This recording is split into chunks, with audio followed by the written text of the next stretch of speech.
حقيق على ألا أقول على الله إلا الحق قد جئتكم ببينة من ربكم فأرسل معي بني إسرائيل حقیق علی اللہ اقول علی اللہ الا الحق، میں اس پر قائم ہوں اور اس کا مستحق ہوں کہ میں نہ کہوں اللہ کی طرف منسوب نہ کروں کوئی بات مگر حق۔ اس کی وجہ یہ ہے، یہ بھی جان لیجئے کہ فرعون کے لیے حضرت موسیٰ کوئی نئے آدمی نہیں تھے۔ حضرت موسیٰ اسی کے محل میں پلے بڑھے تھے اور وہیں سے پھر وہ نکل کر گئے تھے مدین، اور مدین سے واپس آ رہے تھے تو انہیں نبوت اور رسالت ملی۔ یہ چیزیں ملیں گی آپ کو آگے سورہ طٰہٰ اور سورہ قصص کے اندر۔ تو اس لیے فرعون تو ان کو پہچانتا تھا، اور ظاہر بات ہے کہ محل کے اندر جو ہے اللہ تعالیٰ نے پرورش کروائی ہے تو ان کے انداز کے اندر بھی کوئی لجاجت نہیں تھی کہ جیسے کوئی عام جو ہے آدمی بات کر رہا ہو، یہ تو خود ایک شہزادے کے مانند تھے۔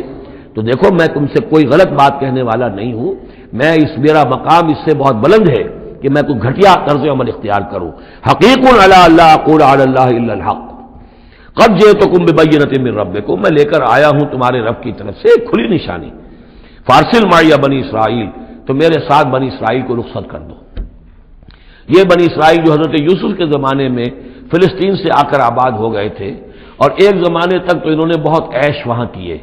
اس زمانے میں جو مصر میں حکومت تھی وہ دوسری قسم کا خاندان تھا، یہ فرائضہ کا خاندان نہیں تھا، ہکسوس کنگز کہلاتے ہیں، چرواہے بادشاہ۔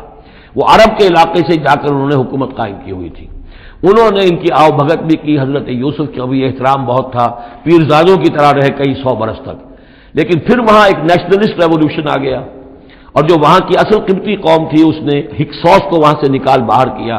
جب وہ چلے گئے اور ان کی نیشنلسٹ گورنمنٹ قائم ہو گئی تو یہ جو تھے باہری، جیسے ہمارے بیچارے بہاری مسلمان اب بھی جو ہیں وہ بہار کے اس میں مشرقی پاکستان میں یا بنگلہ دیش میں پھنسے ہوئے ہیں، تو یہ گویا کہ ہاسٹیج بن گئے اب، کہ یہ ہے کہ جو ہمارے سابق حکمرانوں کے بڑے چہیتے تھے، لاڈلے تھے، ناز پروردہ تھے، اب ان پر سختیاں شروع ہوئی۔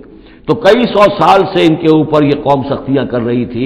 اب اللہ تعالیٰ نے حضرت موسیٰ کو بھیجا ان کو نجات دلا کر واپس فلسطین لانے کے لیے۔ ان ارسل فارسل معی بنی اسرائیل، تو میرے ساتھ بنی اسرائیل کو روانہ کر دو۔